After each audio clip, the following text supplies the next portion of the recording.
and I'm 31 years old. On a Thursday afternoon, I was in the middle of an email about Q3 forecasts when the front desk called my extension. "Kira, can you come down to reception?"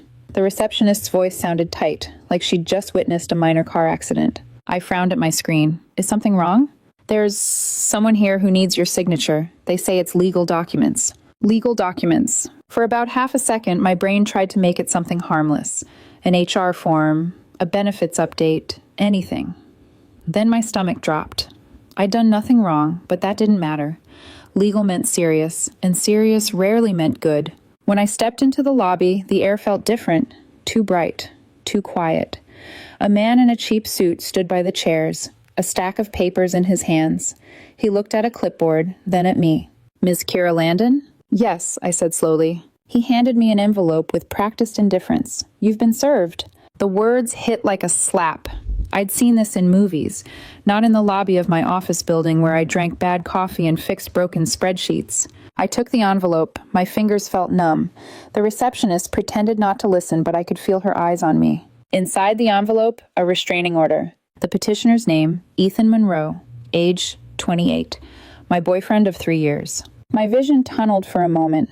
I forced myself to breathe and started reading. He alleged emotional and financial abuse. He attached text messages where I had asked why he'd spent $100 to $800 at a high-end store after telling me he couldn't cover his car payment. An email where I suggested we sit down and create a budget. A few clipped screenshots, taken out of context so carefully that I could almost see Diane's manicured hand guiding the selection. One line from my text highlighted, "Hey, didn't you say you were behind on your car payment? How did you afford new designer sneakers?" In Ethan's statement, that became, "Kira tracks every purchase I make and grills me relentlessly, creating a toxic environment where I fear her reactions." I actually laughed, this weird, breathless noise that made the receptionist flinch. Fear my reactions? He'd bought a PS5 on a credit card I was paying, then told me he couldn't afford his therapy copay. The only time I raised my voice was when I found out he'd used my emergency fund to pay off his own overdraft fees because it was all our money anyway. But on paper, I was a villain. The order required that I stay 100 yards away from him. No contact, direct or indirect. No calls, no text, no social media messages, no financial control. My hands trembled, but I made myself read every word, right there in the lobby. If the court was going to brand me as abusive, the least I could do was understand the story they were telling. Reality check. Ethan had 4 credit cards, all in his name, all on automatic payments from my accounts. His apartment lease listed me as guarantor because his credit score looked like a post-apocalyptic landscape. His car insurance was under my policy. I'd been temporarily covering his expenses for 2 years. Apparently, asking a single question about a $2,800 shopping spree was abuse. My cheeks burned, not from guilt, but from humiliation. Anyone walking through the lobby could see the envelope, the legal letterhead, the strain in my face. Somewhere on another floor, people were arguing about marketing copy while I was being recast as a financial abuser. The process server cleared his throat. "You, need anything explained?" "No," I said. My voice sounded distant to my own ears. "I understand perfectly. I didn't call Ethan. Couldn't." The order was in effect immediately. The irony was sharp. He'd filed this to keep me away, and for the first time, I was truly obligated to give him what he said he wanted. The thing about being accused of abuse in a legal document is that it snaps something inside you. There's the hurt, of course, the betrayal, the disbelief that someone who slept next to you for 3 years would stand in front of a judge and say those words. But there's also clarity. If my involvement in his finances was abusive, then the most ethical thing I could do was remove myself from that situation completely. Enthusiastic compliance. I went back upstairs. My coworkers looked up when I walked past. I must have been paler than usual. I shut my office door, sat down, and opened my banking apps. First, the credit cards. 4 accounts in Ethan's name, with me making every payment. There was no joint agreement, no legal obligation on my end. I'd just been helpful, naive. "Not anymore," I whispered. I halted every automatic payment. One by one, I confirmed each cancellation, forwarding the confirmations to my personal email. I wasn't sabotaging him. I was simply stopping voluntary payments to someone who'd told the court my financial involvement was abusive. Next, I removed him as an authorized driver from my car insurance. The representative sounded mildly surprised. "Is there a reason for the change?" she asked. "Legal issues," I said, "and a restraining order that requires distance." That shut down the small talk. Then the lease. Ethan's apartment wasn't mine. I was just the safety net. I called the property management office. Carla, the manager, remembered me immediately. "Kira, hey, everything okay?" "Not really," I said. "I need to withdraw as guarantor on Ethan Monroe's lease." There was a pause on the line. "May I ask why?" "Because Mr. Monroe has filed a restraining order against me, claiming my financial involvement is abusive," I said calmly. "I'm complying by ending that involvement." Carla exhaled slowly. "Okay, I'll need written notice. There's a 30-day period while we process the removal. After that, he'll have to qualify independently or find a new guarantor." "And if he can't?" I asked. "Then he'll need to move out or face eviction." I stared at the spreadsheet on my screen, the neat columns and balanced formulas that used to soothe me. "Understood.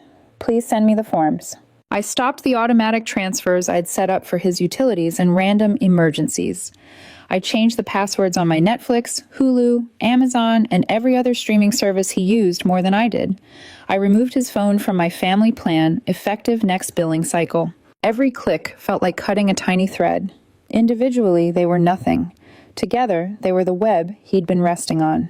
I documented everything, downloaded confirmation PDFs, took screenshots, sent backup copies to a cloud folder titled simply Boundaries. By 3 p.m., I was in a client meeting, explaining cost projections like my life wasn't on fire. I smiled in the right places. I made a joke about spreadsheets being my love language. People laughed. No one knew that downstairs, in the security office, there was now a copy of a court order with my name on it. That evening, my phone was silent. No, "Where are you?" texts.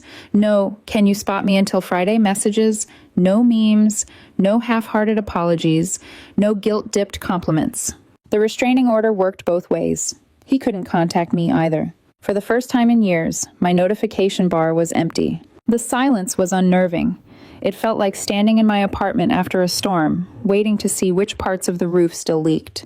I brewed tea, stared at the wall, and let the anger and shock roll through me in waves. He really did it, I thought. He actually told a judge that I was abusing him by paying his bills and asking questions. I went to bed, the envelope on my nightstand like a bad luck charm. I didn't cry. I was too stunned to. 2 days later, on Saturday at 8 a.m., my phone rang. Unknown number. I stared at it, heart thudding, knowing in my bones that Ethan's little financial galaxy had finally noticed its son was gone. I answered. "Ms. Landon?" A male voice, calm, practiced. "This is Daniel Kessler. I represent Mr. Ethan Monroe. I believe there's been a misunderstanding regarding the protective order." "Misunderstanding?" I repeated, still groggy from sleep. The morning light filtered through my blinds in soft stripes, completely at odds with the tension knotting beneath my ribs. "Yes," Daniel continued smoothly. "My client has encountered issues. Several of his financial accounts have been closed." "I stopped making voluntary payments," I said, "which I'm not legally obligated to continue." A pause. "Yes, Ms. Landon, but he depended on those payments." I stared at the ceiling, letting the absurdity sink in. Then he should have considered that before filing a restraining order claiming those payments were abusive. Silence stretched over the call like a tight wire. Finally, Daniel tried again. "Surely we can find a solution. My client is open to amending the order to allow financial discussions." "No need," I said warmly. "I'm fully complying with the order. No contact means no contact. That includes no financial support." "But the lease," he said, his voice tightening. "I've already given proper notice to withdraw as guarantor. That's between me and the property management, not him. This is retaliatory." "This," I replied, "is compliance. He said my financial involvement was abusive. I'm removing myself from that abusive situation. I'm doing what he asked for. Isn't that the entire point?" He inhaled sharply. "Ms. Landon?" "Daniel," I added softly, "enjoy your weekend." I hung up. For a long moment, I sat there in the quiet of my apartment, phone still in my hand. No shaking, no second guessing. Just a strange, calm acceptance settling into my bones. This was the consequence of Ethan's choices, not mine. 20 minutes later, my phone buzzed like a hornet's nest. Not from Ethan, he couldn't contact me, but from his friends. Accusatory texts, dramatic paragraphs about how I'd ruined Ethan's life overnight.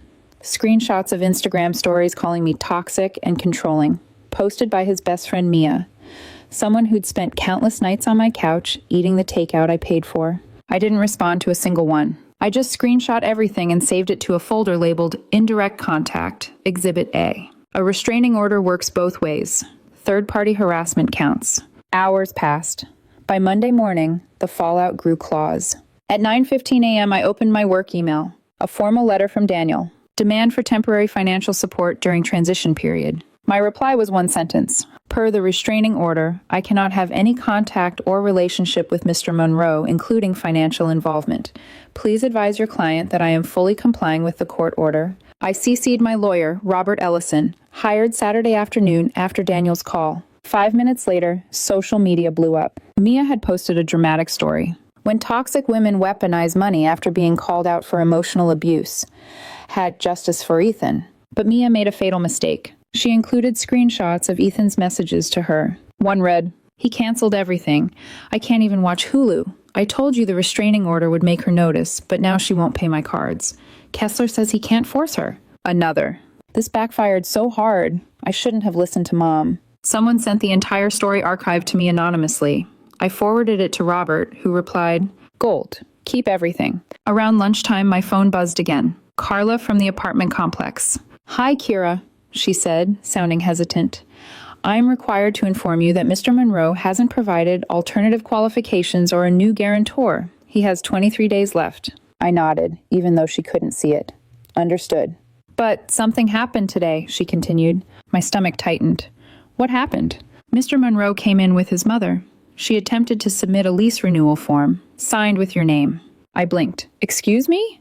"We compared it to your signature on file. It was clearly forged, and we have both pen pressure analysis and security footage." I closed my eyes. "What did you do?" "We forwarded it to our legal team," Carla said carefully, "and to local police. Attempted forgery on housing documents is a criminal offense." A slow breath left my lungs, half shock, half resignation. Diane Monroe had always given me a bad feeling, her sweetness like frosting over something rotten, but I never imagined she'd commit actual fraud to keep Ethan afloat. "Thank you for telling me," I said softly. After the call, I sat back in my chair, hands pressed against my face. This wasn't just Ethan spiraling. This was generational chaos rolling downhill. By Wednesday, the chaos had a body count, metaphorically. Robert called during my lunch break. "You're going to love this," he said. "Diane tried to contact you." "She did?" I asked warily. "On LinkedIn," I groaned. "A professional platform isn't covered by the restraining order, is it?" "No," he said, "but her message is still useful." He read it aloud. "Kira, this is absurd. You and Ethan had a minor disagreement, and now you're ruining his life. Step up and fix this." I laughed, an honest, incredulous laugh. "Fix what?" I said. "The financial abuse she accused me of?" Robert chuckled. "This family is a walking deposition." I leaned back in my chair, staring at the ceiling tiles. This wasn't personal anymore. It was predictable, patterned. I was finally seeing the roots of Ethan's behavior, where the entitlement grew from, why accountability felt like an attack to him, how easily he twisted narratives when backed into a corner. Diane wasn't just enabling him, she was teaching him. Thursday morning, things escalated again. Ethan's car was repossessed. Not because of me, because he hadn't made a payment in 4 months. I'd been covering those payments, believing his promises that he'd catch up soon. Without my transfers, the truth surfaced like a corpse in a lake. Mia posted about it on social media. "He took Ethan's car. This is financial abuse." A stranger commented, "If he took the car, that means he was paying for it. How is stopping payment on someone else's car abuse?" Mia deleted the post. By afternoon, the spiral had fully begun. Ethan's credit cards started declining. He'd maxed every one of them out in a 3-day panic spree, probably thinking I'd cave and pay them off like always. Then my phone rang. Daniel again. His tone was strained this time. "Ms. Landon, my client is willing to drop the restraining order." "I don't consent," I said immediately. "What? Why?" "The order protects him." "Exactly," I said. "I don't want him to feel unsafe. The order should stay in place." He made a frustrated noise. "You could agree to a mutual dissolution." "I've adjusted to comply with the order. No need to change anything now." "He'll be evicted." "That's unfortunate," I said, "but I can't be involved in his housing. That would violate the order." Daniel hung up on me. I set my phone down, suddenly exhausted. But underneath the exhaustion, there was something else. Peace. Not happiness, not closure. Just space. For the first time in years, I wasn't financially babysitting an adult man with a savior complex and a mother who forged signatures like it was a hobby. And without that burden in my life, I felt lighter than I expected. Friday afternoon, Robert called again. "You may want to sit down for this one," he said. "Please tell me Diane didn't rob a bank," I muttered. "Close," he said. The forgery charge became official. She was arrested at her Pilates class. I burst out laughing. He continued. "According to the police report, public record, by the way, she's also under investigation for attempting to add herself to your car insurance as Ethan's guardian. Ethan is 28. My jaw dropped. "And," Robert added, voice bright with disbelief, "she also attempted to open a credit card in your name." I rubbed my forehead. "That's identity theft." "Exactly. Which is why the charges escalated." I exhaled slowly. This wasn't a breakup. This was an extraction from a collapsing ecosystem built on entitlement, fraud, and manipulation. And I was finally out of it. By the following week, Ethan's world, propped up for years by my money, my credit, my stability, finally began collapsing under its own weight. And with every update, I felt the same strange mix of disbelief, vindication, and the quiet ache of recognizing just how deeply I'd been used. The first shock came Tuesday evening. I was chopping vegetables for dinner when my phone buzzed with Carla's name. I wiped my hands on a towel and answered. "Hi, Carla. Everything okay?" Her sigh was heavy. "I'm afraid not. I wanted to update you on Mr. Monroe's lease." I leaned against the counter. "Let me guess. He still hasn't found a guarantor?" "No, and he came in today, with his mother again." My shoulders tensed. What happened now? Diane tried to argue that you were secretly still supporting him and that the forgery was a misunderstanding. When we didn't buy it, she caused a scene in the lobby. Security had to escort them out. I pressed my lips together. Diane had always struck me as the sort of woman who believed the world owed her daughter a cushioned life, and that other people existed to provide it. "Thank you for letting me know," I said softly. After we hung up, I just stood there for a moment, the knife still in my hand, the onions forgotten on the cutting board. I used to think Ethan's irresponsibility was immaturity. I used to think Diane's over-involvement was smothering love. Now I saw the truth clearly. It was generational manipulation masquerading as helplessness. By Wednesday, the story had made its way to Ethan's lawyer. Daniel sent an email asking for a good faith discussion. Robert advised me to ignore it. Instead, I forwarded every new message and screenshot to our shared drive. Later that afternoon, my phone buzzed with a text from an unknown number. It read, "You're letting him be homeless over a dumb fight." No signature, but the combination of watery guilt and thinly veiled accusation was unmistakable. Sophie, one of Ethan's self-appointed moral guardians, who'd never paid a bill in her life. I replied with a single sentence. "I'm respecting his need for protection from my alleged abuse. Would you rather I violate a restraining order?" 3 dots appeared, then disappeared. Then she blocked me. By Thursday afternoon, things had taken a spectacular turn. Ethan's car repossession hit social media again. This time, someone posted the actual repossession notice. They'd blurred out personal details, but left the date clearly visible, 4 months of missed payments. Comments flooded in. "So she stopped paying, and he got the car taken? How is that her fault? Wait, did he think she'd keep paying after he filed a restraining order? Bro, what was the plan?" Someone wrote, "This is financial abuse on her," and I almost laughed. It was the first time strangers had gotten it right. Friday morning, my phone rang again. Unknown number. I braced myself before answering. "Ms. Landon?" a deep voice asked. "This is Sergeant Allen from the County Police Department." My stomach lurched. "Is this about Diane?" "Yes, ma'am. I'm calling to inform you that additional charges have been filed." I closed my eyes, already expecting the worst. "She attempted to open a credit card online using your social security number. The application was flagged and is now part of the ongoing investigation." "Of course it is," I murmured. He cleared his throat. "We may reach out again if further statements are needed." "Understood," I said. When I hung up, I pressed my palms against my eyes, equal parts exhausted and weirdly liberated. The truth was undeniable now. Ethan wasn't just irresponsible. He was raised to avoid consequences at all costs, and to let everyone around him absorb the fallout. I was just the latest in a long line of shields, and I was the first to step away. Later that afternoon, I got a LinkedIn message. Not from Diane this time. From a man named Richard Monroe. My chest tightened. Ethan's father. His message was brief. "Kira, I'm not calling about reconciliation. I want to apologize for everything. If you're willing, I'd like a short call." I hesitated. This could be a trap. But Robert said a call was permissible as long as Ethan wasn't involved. So I agreed. Richard called that evening. His voice was weary, like someone carrying a decade-old bruise. "I heard about the restraining order," he began, "and about the forgery." My jaw clenched. "Did Diane tell you?" A humorless laugh. "No, Diane only tells the truth by accident. One of my coworkers forwarded me a video. Apparently, she tried to give some kind of statement outside the courthouse. It's circulating in legal circles as an example of what not to do." I sat on my couch, stunned. "She held a press conference?" "Oh, yes," he said dryly. "Claims she forged documents because she was protecting Ethan." I rubbed my forehead. "That sounds right."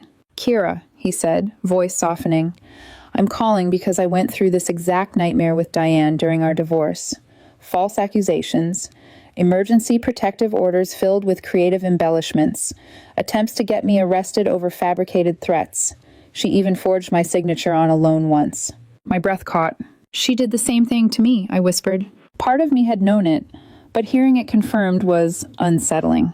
"Ethan grew up watching that," Richard said. "He learned that when things go wrong, you blame the person who cares the most.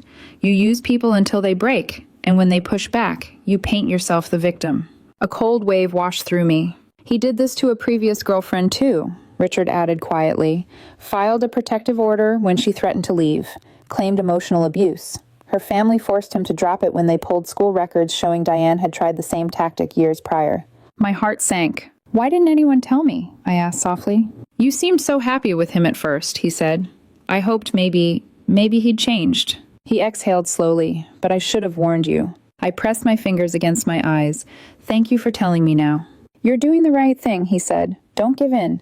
The Monroes escalate until someone refuses to play anymore. Then they latch on to the next person." When we hung up, I sat in the dim glow of my living room, every word echoing in my mind. This wasn't a breakup. This wasn't even betrayal. This was a generational cycle of manipulation, and I had walked right into it because I mistook chaos for charm, helplessness for vulnerability, and neediness for affection. But I wasn't trapped anymore. That night, I signed up for a baking class I'd put off for years. I bought myself the expensive coffee maker Ethan always complained took up too much counter space. I spent an hour recalculating my monthly budget and realized I had an extra $3,500 a month I didn't have before. I slept better than I had in months. Not because everything was resolved, but because, for the first time, Ethan's problems were finally his. 3 weeks after the restraining order, the situation detonated in a way only the Monroe family could engineer.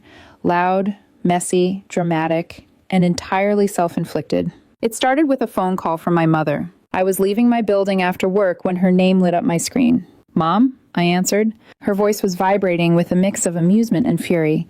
"Mija, guess who called me today?" I froze on the sidewalk. "No." "Oh yes," she said. "That boy, Ethan." I pressed a hand to my forehead. "What did he say?" "He said you wouldn't talk to him because of a misunderstanding and asked me to convince you to meet him privately." The audacity physically weakened me. "And?" I asked, bracing myself. My mother snorted. "I told him, you filed legal documents saying my daughter abuses you.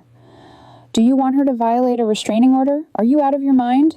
I couldn't help it. I laughed, right there on the street. Mom continued. "He said it was his mother's idea, something about needing space and wanting to show you how serious he was about the relationship." The laugh died in my throat. Wanting space from my questions, not my money.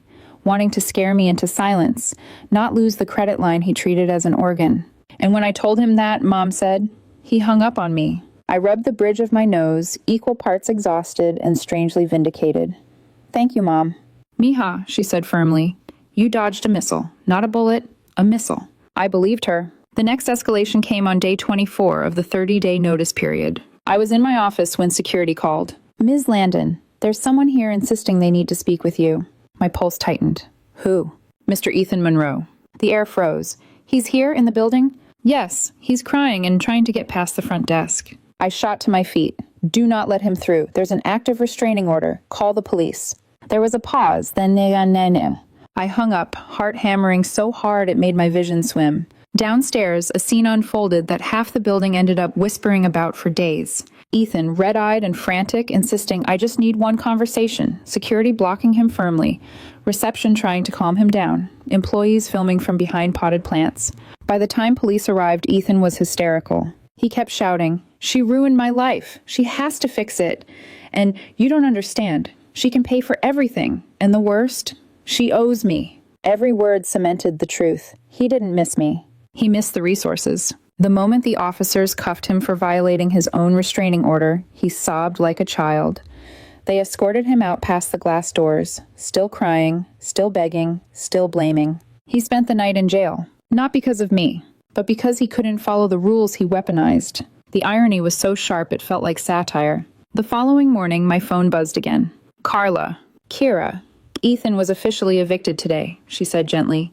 He has 48 hours to vacate. I exhaled slowly.